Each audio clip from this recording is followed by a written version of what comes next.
The Necklace by Guile de Maupassant.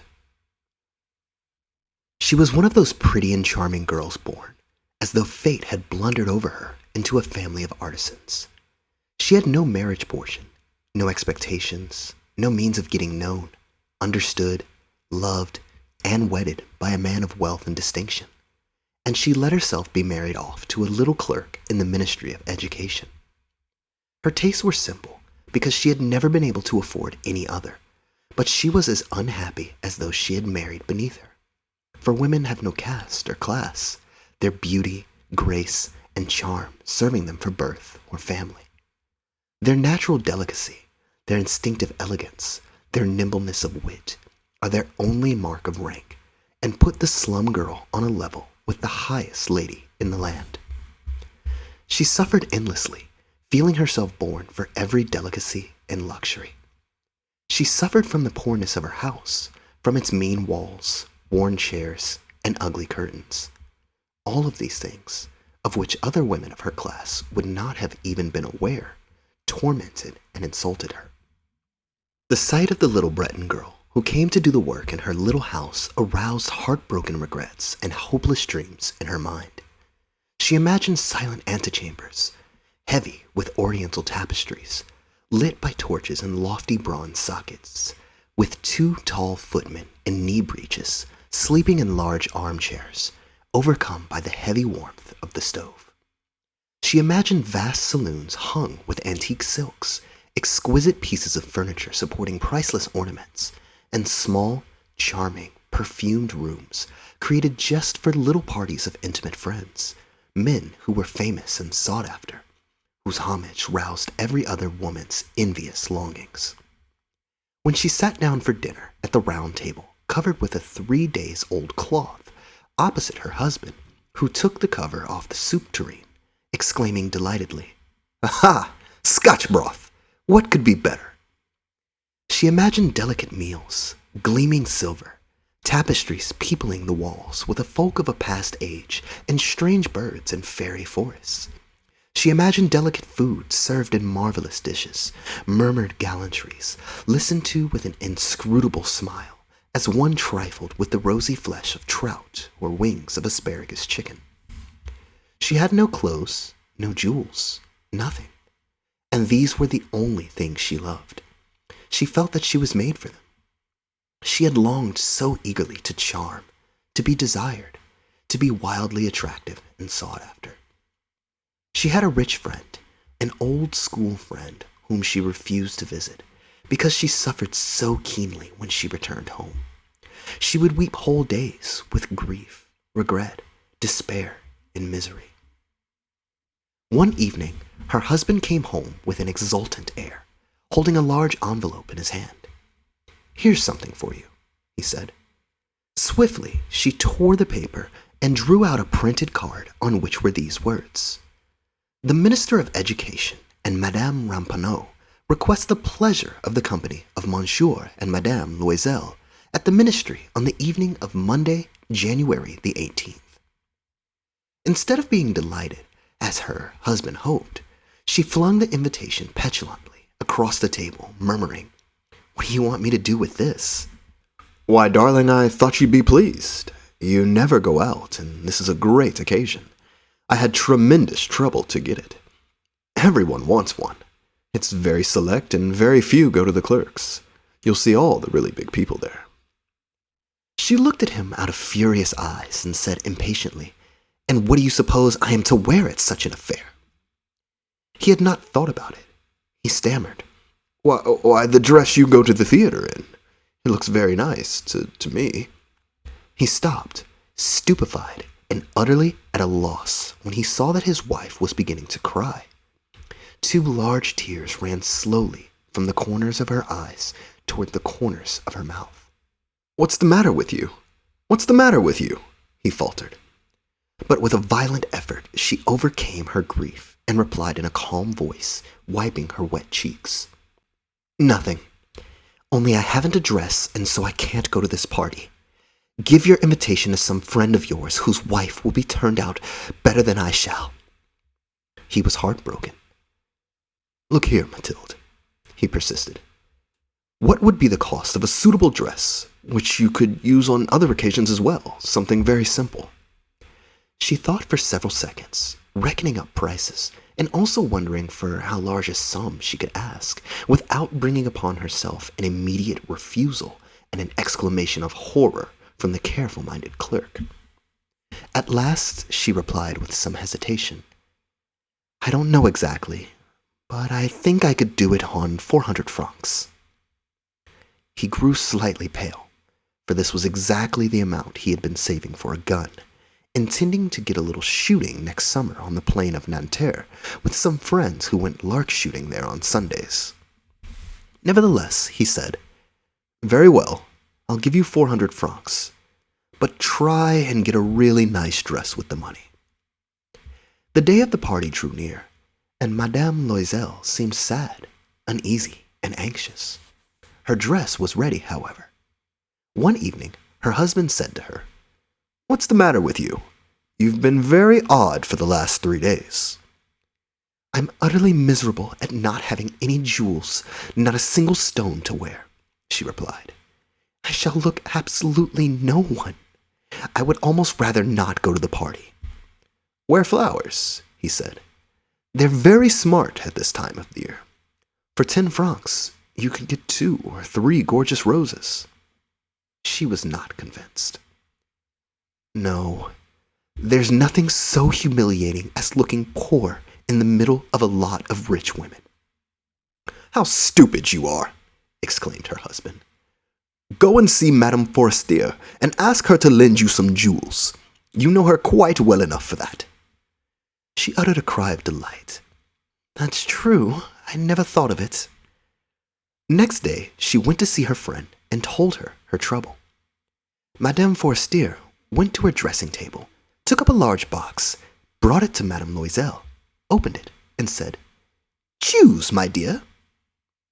First, she saw some bracelets, then a pearl necklace, then a Venetian cross in gold and gems of exquisite workmanship. She tried the effect of the jewels before the mirror, hesitating, unable to make up her mind to leave them, to give them up. She kept on asking, "Haven't you anything else?" "Yes, look for yourself. I don't know what you would like best." Suddenly she discovered, in a black satin case, a superb diamond necklace. Her heart began to beat covetously. Her hands trembled as she lifted it. She fastened it around her neck, upon her high dress, and remained in ecstasy at sight of herself. Then, with hesitation, she asked in anguish, "Could you lend me this, just alone?" "Yes, of course." She flung herself on her friend's breast, embraced her frenziedly, and went away with her treasure. The day of the party arrived. Madame Loisel was a success. She was the prettiest woman present, elegant, graceful, smiling, and quite above herself with happiness. All the men stared at her, inquired her name, and asked to be introduced to her. All the undersecretaries of state were eager to waltz with her. The minister noticed her. She danced madly, ecstatically, drunk with pleasure, with no thought for anything, in the triumph of her beauty, in the pride of her success, in a cloud of happiness made up of this universal homage and admiration, of the desires she had aroused, of the completeness of a victory so dear to her feminine heart. She left about 4 o'clock in the morning. Since midnight, her husband had been dozing in a deserted little room, in company with 3 other men whose wives were having a good time.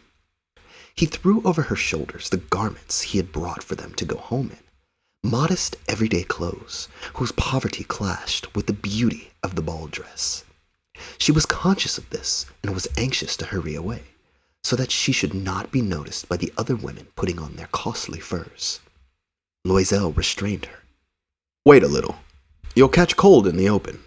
I'm going to fetch a cab." But she did not listen to him and rapidly descended the staircase. When they were out in the street, they could not find a cab. They began to look for one, shouting at the drivers whom they saw passing in the distance. They walked down towards the Seine, desperate and shivering.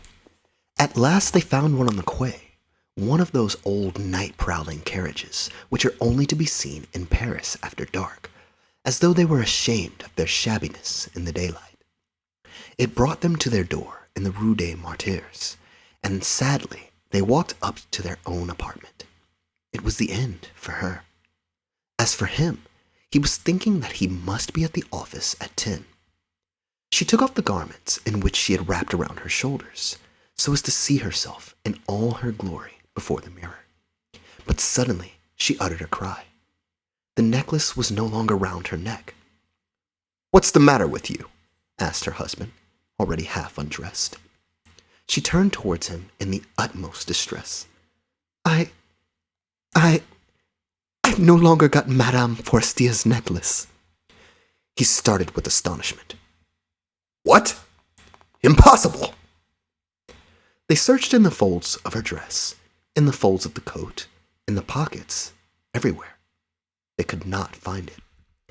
"Are you sure that you still had it on when you came away from the ball?" he asked. "Yes, I touched it in the hall at the ministry." "But if you had lost it in the street, we should have heard it fall." "Yes, we probably should. Did you take the number of the cab?" "No. You didn't notice it, did you?" "No." They stared at one another, dumbfounded. At last, Loisel put on his clothes again. "I'll go over all the ground we walked," he said, "and see if I can't find it." And he went out. She remained in her evening clothes, lacking strength to get into bed, huddled on a chair, without volition or power of thought. Her husband returned about 7. He had found nothing. He went to the police station, to the newspapers, to offer a reward, to the cab companies, everywhere that a ray of hope impelled him. She waited all day long, in the same state of bewilderment at this fearful catastrophe. Loisel came home at night, his face lined and pale. He had discovered nothing. "You must write to your friend," he said, "and tell her that you've broken the clasp of her necklace and are getting it mended. That will give us time to look about us." She wrote at his dictation. By the end of a week, they had lost all hope. Loisel, who had aged 5 years, declared, "We must see about replacing the diamonds." Next day, they took the box which had held the necklace and went to the jeweler's whose name was inside. He consulted his books. "It was not I who sold this necklace, madame. I must have merely supplied the clasp." Then they went from jeweler to jeweler, searching for another necklace like the first, consulting their memories, both ill with remorse and anguish of mind. In a shop at the Palais Royal, they found a string of diamonds which seemed to them exactly like the one they were looking for. It was worth 40,000 francs. They were allowed to have it for 36,000. They begged the jeweler not to sell it for 3 days, and they arranged matters on the understanding that it would be taken back for 34,000 francs if the first one were found before the end of February. Loisel possessed 18,000 francs left to him by his father. He intended to borrow the rest. He did borrow it, getting 1,000 from one man, 500 from another, 5 louis here, 3 louis there. He gave notes of hand, entered into ruinous agreements, did business with usurers and the whole tribe of moneylenders. He mortgaged the whole remaining years of his existence, risked his signature without even knowing it he could honor it, and, appalled at the agonizing face of the future, at the black misery about to fall upon him, at the prospect of every possible physical privation and moral torture, he went to get the new necklace and put down upon the jeweler's counter 36,000 francs. When Madame Loisel took back the necklace to Madame Forestier, the latter said to her in a chilly voice, "You ought to have brought it back sooner. I might have needed it." She did not, as her friend had feared, open the case. If she had noticed the substitution, what would she have thought? What would she have said? Would she have not taken her for a thief? Madame Loisel came to know the ghastly life of abject poverty. From the very first, she played her part heroically. This fearful debt must be paid off. She would pay it. The servant was dismissed. They changed their flat. They took a garret under the roof. She came to know the heavy work of the house, the hateful duties of the kitchen.